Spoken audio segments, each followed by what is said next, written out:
My parents stole from me, so I got instant karma. I come from a family with a long and complicated history of favoritism. My parents, especially my dad, always liked my younger sister Amy, 25F, more than me. Ever since we were kids, Amy was always the golden child. When I was 5 and she was 2, our parents threw her the best birthday party with a bouncy castle, a petting zoo, and professional face painters. For my birthday that same year, I got a small family dinner and a store-bought cake. As we grew older, Amy always got the newest toys, the best clothes, and the most attention. I remember when I was 10, I saved up my allowance for months to buy a new bike. When Amy saw it, she threw a tantrum because she wanted one too. Instead of teaching her about saving or waiting, my parents immediately went out and bought her an even better bike than mine. School was another arena where the favoritism shone through. My parents went to all of Amy's school events, but often missed mine. In 4th grade, I had the lead role in the school play. I was so excited and practiced for weeks. On the night of the performance, my parents showed up an hour late, missing my big scene. They said Amy had a tummy ache, and they were comforting her. I later found out she was fine. They had just lost track of time while playing with her. When it came to academics, nothing I did ever seemed good enough. In middle school, I consistently got straight A's, joined the math club, and even won a regional science fair. My parents barely acknowledged these achievements, but when Amy got a B+ on a single test in her weakest subject, they threw her a celebratory dinner and bought her a new phone as motivation to keep improving. High school was particularly tough. I threw myself into every activity I could, hoping to win their approval. I was captain of the debate team,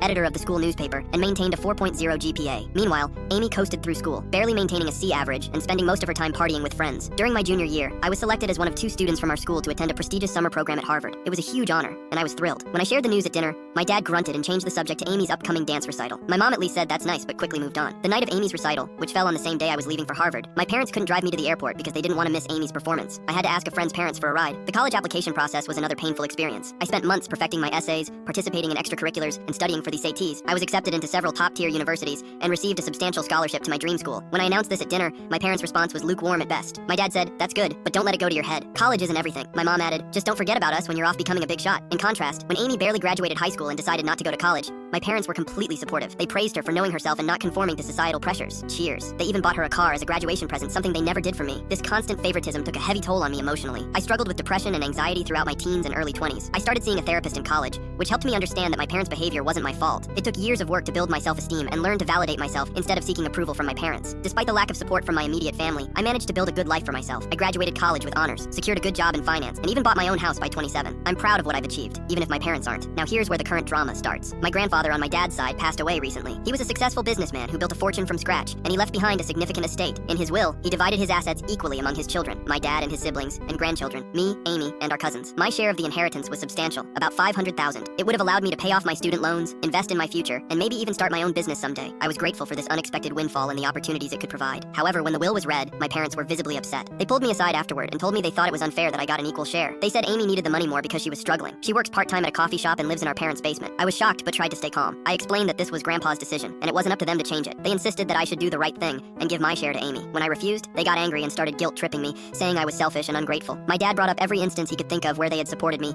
including paying for my braces, which were medically necessary, buying me school supplies, the bare minimum, and letting me live at home during college, even though I worked part-time to contribute to expenses. He conveniently forgot about the car they bought Amy, the countless shopping sprees, and the fact that they're still supporting her at 25. The situation escalated quickly. My dad, as the executor of the will, decided to take matters into his own hands. He announced that he was going to reinterpret Grandpa's wishes and give my entire share to Amy on top of her own inheritance. He claimed this is what Grandpa would have wanted if he had known our individual circumstances. I was devastated. Not only was this clearly illegal, but it was also a painful reminder of how little my parents valued me. I tried to reason with them, pointing out that Grandpa had always treated all his grandchildren equally, and that he was well aware of our situations. My mom then accused me of speaking ill of the dead by suggesting Grandpa would have wanted anything different from what my dad was proposing. I brought up specific memories of Grandpa encouraging my academic and career pursuits, but my parents dismissed these as misunderstandings. They claimed Grandpa had privately expressed concern about Amy's future and had wanted to ensure she was taken care of. When I asked why he hadn't just written the will that way, they didn't have an answer. Amy, for her part, seemed uncomfortable with the situation, but didn't speak up against our parents. When I tried to talk to her privately, she just shrugged and said, "Mom and Dad know best." It was clear she wasn't going to be any help. Feeling hurt and betrayed, I reached out to my paternal grandmother, Grandpa's widow, for advice. She was furious when she heard what was happening. She told me that this was absolutely not what Grandpa had intended, and that my parents had no right to change the will. Grandma shared some information that shed new light on the situation. Apparently, my parents had approached Grandpa a few years ago, asking him to leave everything to Amy in his will. Grandpa had firmly refused, stating that he believed in treating all his grandchildren equally. He had even added a clause to his will stating that anyone who contested the equal distribution would forfeit their share. Armed with this information, I confronted my parents. They were shocked that had told me about their previous attempt to influence the will. My dad tried to justify it by saying they were just looking out for Amy's future, but I could see the guilt on their faces. Grandma took action immediately. She contacted her lawyer and the other executors of the will. She also reached out to my dad's siblings, who were equally outraged by what my dad was trying to do. Together, they put a stop to my dad's plan and ensured that the will would be executed as written. My parents were forced to back down, but they were furious with me. They accused me of turning the family against them and said I should have handled this in-house instead of involving others.